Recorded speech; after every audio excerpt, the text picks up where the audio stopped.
इस वक्त की बड़ी खबर, बड़ी जानकारी आपको दे दूं दोस्तों कि मोदी के लाए गए बिल को नायडू ने उठाकर फाड़ फेंका। जी हाँ, मोदी के लाए गए बिल पर नायडू ने अपनी पहली प्रतिक्रिया दे दी है और इस पहली प्रतिक्रिया में मोदी की पूरी तरीके से नींद जो है वो उड़ चुकी है।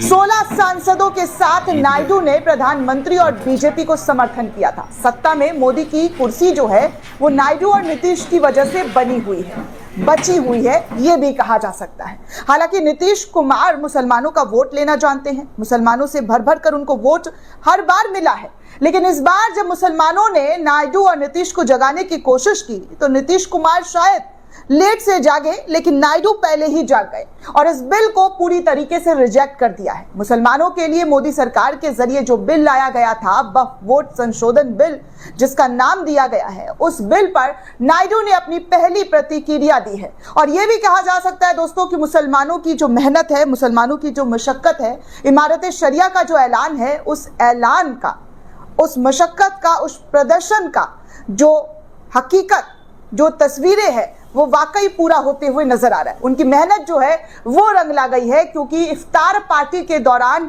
नायडू ने इस बिल को लेकर क्या कहा है वो इस रिपोर्ट में बताऊंगी, लेकिन उससे पहले आपको तमाम पॉलिटिक्स, जी हाँ, तमाम पॉलिटिक्स के बारे में बता दूं कि इस बिल को लेकर किस तरीके से बीजेपी जो है पूरी तरीके से तैयार बैठी है कि इस बिल को हर हाल में पास करवाना है। पहले, जी हाँ, पहले जब सत्र शुरू हुआ था तब इस बिल का विरोध हुआ था विपक्षी दल के नेताओं के जरिए। मोदी ये भूल गए हैं कि इस बार उनकी बैसाखी वाली सरकार है। मोदी को ये याद नहीं रह रहा है कि वो पूर्ण बहुमत के साथ सत्ता में नहीं आई है, उनके साथ बहुत सारे लोगों का सपोर्ट है, तब वो इस सत्ता पर बैठी है, उनके सहयोगी दल का सपोर्ट है। और इस बार नीतीश कुमार और नायडू जो मुसलमानों का आधा से ज्यादा वोट लेते हैं, उनका सपोर्ट है। ऐसे में मोदी सरकार बहुत सारा बिल इस बार सदन के अंदर लेकर आई, लेकिन उनका बिल अभी भी अटका पड़ा हुआ है, खासकर वक्फ बोर्ड बिल। आज भी दोस्तों मुसलमानों को ऐलान किया गया था, जी हाँ, ऐलान करके कहा गया था कई मुस्लिम संगठनों के जरिए कि आप अपना विरोध प्रदर्शन जो है नमाज के दौरान भी दिखाएं। काली पट्टी बांधकर मस्जिदों में, ईदगाह में नमाज पढ़ने के लिए जाए, और मुसलमानों ने काली पट्टी बांधकर ईदगाह और मस्जिद का रुख किया। आज रमजान का आखिरी जुमा अलविदा जुमा है दोस्तों, और अलविदा जुमा के दिन सैकड़ों लाखों मुसलमानों ने वक्फ बोर्ड संशोधन बिल को लेकर आवाज उठाई। अब ऐसे में ये आवाज शायद नायडू के कान में भी पड़ी, और नायडू का जो 70% वोट बैंक है मुसलमानों का, उस वोट बैंक को देखते हुए उनको कोई ना कोई कदम उठाना था, और ऐसे में नायडू ने अब वो कदम उठा लिया है। दरअसल दोस्तों अभी सभी राजनीतिक दल इफ्तार पार्टी का आयोजन कर रहे हैं। उस पार्टी में तमाम राजनीतिक दल जो है वो शिरकत करते हुए नजर आ रहे हैं। बिहार में, पटना में भी ऐसा ही कुछ तस्वीर देखने सुनने को मिला, जब आरजेडी, जदयू और चिराग पासवान की पार्टी ने इफ्तार पार्टी का आयोजन किया था। आरजेडी के समर्थन में इमारत शरिया और तमाम मुस्लिम संगठन जो है वो इफ्तार पार्टी में शिरकत करते हुए नजर आई, और यहां तक कि नीतीश कुमार के इफ्तार पार्टी का बाइकआउट किया, और यह भी ऐलान किया कि अगर नीतीश कुमार मोदी का साथ देते हैं तो फिर मुसलमान नीतीश कुमार का चेहरा याद रखेगा। यहां तक कि नायडू को लेकर भी कुछ इसी तरीके का प्रतिक्रिया, इसी तरीके का बयान तमाम मुस्लिम संगठनों के जरिए दिया गया कि नीतीश नायडू को खुलकर अब अपनी स्टैंड जो है वो क्लियर करनी होगी, अपनी बात रखनी होगी। अब ऐसे में दोस्तों जब इफ्तार पार्टी का बाइकआउट किया गया चिराग पासवान के, नीतीश कुमार के, तो तस्वीर जो है आंध्र प्रदेश से निकलकर सामने आई। ऐसा लगता है कि नायडू पूरी तरीके से, जी हाँ, बहुत ही मंझे हुए राजनीति में नेता है, तभी तो उन्होंने अपना अच्छा भला बुरा देखकर इफ्तार पार्टी में जाने का फैसला किया, और इफ्तार पार्टी में पहुंचकर वहां से बहुत बड़ा ऐलान कर दिया।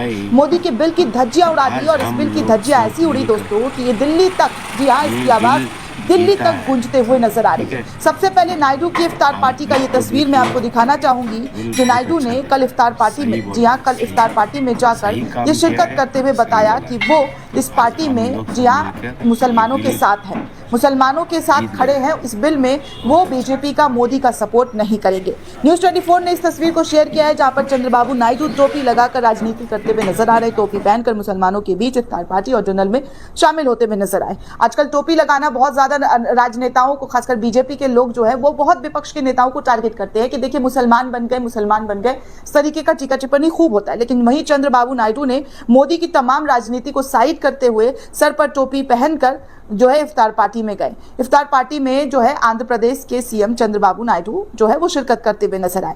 अब जब उन्होंने इफ्तार पार्टी में शिरकत की तो उनको लेकर ये खबर आने लगी कि अब वो क्या स्टैंड करते हैं। मीडिया ने उनसे सवाल पूछना शुरू कर दिया। तो अब चंद्रबाबू नायडू ने दोस्तों क्या कहा है, जरा ध्यान से सुनिएगा, जरा ध्यान से सुनिएगा और लोगों तक भी पहुंचाइएगा कि देखिए चंद्रबाबू ने तो अपना स्टैंड क्लियर कर दिया है। वो मुसलमानों के साथ खड़े थे, हैं और रहेंगे। इस तरीके की बातें चंद्रबाबू नायडू के जरिए कह दी गई है। आज तक के हवाले से रिपोर्ट आती है दोस्तों कि चंद्रबाबू नायडू ने वक्फ प्रॉपर्टी को सेफ रखने का भरोसा मुस्लिम संगठनों को, मुसलमानों को दिलाया है। वक्फ बिल पर बढ़ेगा बीजेपी की टेंशन, बीजेपी की मुश्किल। इस तरीके से आज तक का यह हेडलाइन है। आज तक लिखता है कि आंध्र प्रदेश के मुख्यमंत्री एन चंद्रबाबू नायडू ने गुरुवार को विजयवाड़ा में राज्य सरकार द्वारा आयोजित इफ्तार पार्टी में वक्फ संपत्तियों की सुरक्षा और वंचित मुस्लिम परिवारों के उत्थान के लिए अपनी सरकार की प्रतिबद्धता जो है एक बार फिर से दोहरा दी है। रमजान की शुभकामनाएं देते हुए नायडू ने मुस्लिम समुदाय को आश्वासन दे दिया है कि वो, जी हाँ, वो मुस्लिम समुदाय के साथ हैं। उन्होंने साफ तौर पर साफ लफ्जों में आश्वासन दिया है कि तेलुगु देशम पार्टी सरकार ने हमेशा वक्फ संपत्तियों की रक्षा की है, आगे भी वो इसकी रक्षा करते हुए नजर आएंगे। इसके बाद राजनीतिक हलकों में अटकलें लगने लगी कि क्या चंद्रबाबू नायडू जो है वक्फ संशोधन विधेयक 2024 पर केंद्र सरकार की मुश्किल बढ़ाने वाले हैं। दरअसल चंद्रबाबू की पार्टी टीडीपी केंद्र में एनडीए सरकार का प्रमुख घटक दल है। बीजेपी लोकसभा में वक्फ बिल पास कराने के लिए टीडीपी के समर्थन की हर हाल में जरूरत होगी और टीडीपी अगर पीछे हटती है तो बीजेपी इसके बिल पर पास कराना बहुत मुश्किल हो जाएगा। इनफैक्ट मुश्किल क्या, वो पास करवा ही नहीं पाएगी क्योंकि उनके पास सांसदों का जो आंकड़ा है वो कम पड़ जाएगा। ऐसे में दोस्तों 16 सांसदों के साथ नायडू ने अपनी बात तो मुस्लिम समुदाय के सामने रख दी, इफ्तार पार्टी में रख दी और कहा है, उन्होंने गवर्नमेंट ऑर्डर 43 से संबंधित विवाद पर भी बात की जिसके तहत कानूनी विवादों के कारण वक्फ बोर्ड को निष्क्रिय कर दिया गया था। नायडू ने अब कहा है कि जब जियो 43 पेश किया गया तो अनावश्यक विवाद पैदा हो गया। अब मामला अदालत में पहुंच गया है तो वक्फ बोर्ड के कामकाज में बाधा उत्पन्न हुई है। जैसे हमारी ही सरकार ने कार्यभार संभाला है, जब से हमने उस आदेश को रद्द कर दिया और वक्फ संपत्तियों को सुरक्षित करते हुए बोर्ड का पुनर्गठन जो है वो हमने किया। मुख्यमंत्री ने मुसलमानों की आर्थिक बेहतरी के लिए भी अपने प्रशासन के प्रयासों पर जोर दिया है और कहा है कि अपनी सरकार द्वारा बजटीय आवंटन और कल्याणकारी पहलों पर प्रकाश डाला है। नायडू ने आगे ये भी कहा है कि टीडीपी के कार्यकाल में मुस्लिम समुदाय के साथ हमेशा न्याय हुआ है और आगे भी होगा और अब एनडीए के शासन में उनकी स्थिति और बेहतर करने की वो कोशिश करेगी। उन्होंने आगे ये भी कहा है कि उनकी सरकार ने अल्पसंख्यक समुदायों के उत्थान के लिए 2025 से 2026 के बजट में 5,300 करोड़ रुपए आवंटित किए हैं, जो अलग अलग क्षेत्रों में उन्हें समर्थन देने के प्रशासन के संकल्प की पुष्टि करता है।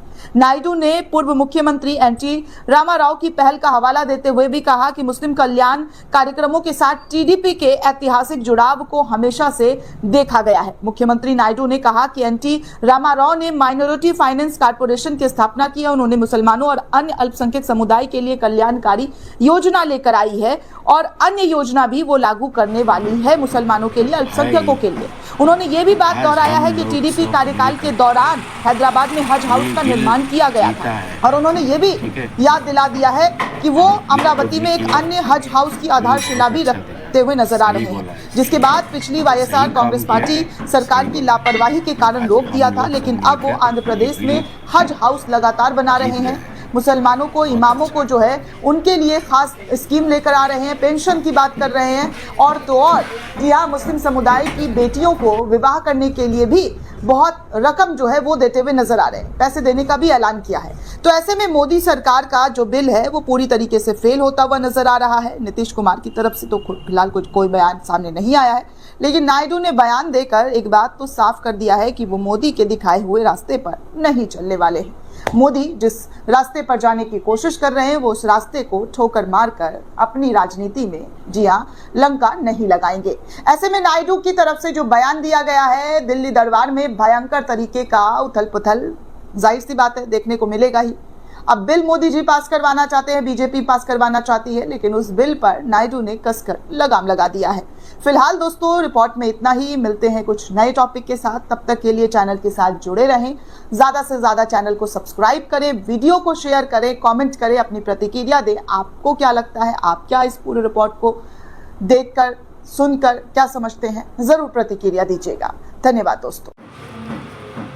भाई आज हम लोग सब मिलकर ये बिल जीता है, ठीक है। आप बिल को देखिए, बिल बहुत अच्छा दिखा है। सही बोला है, सही सही काम किया है, सही बोला है। आज हम लोग सब मिलकर ये बिल जीत गए हैं, बहुत अच्छा।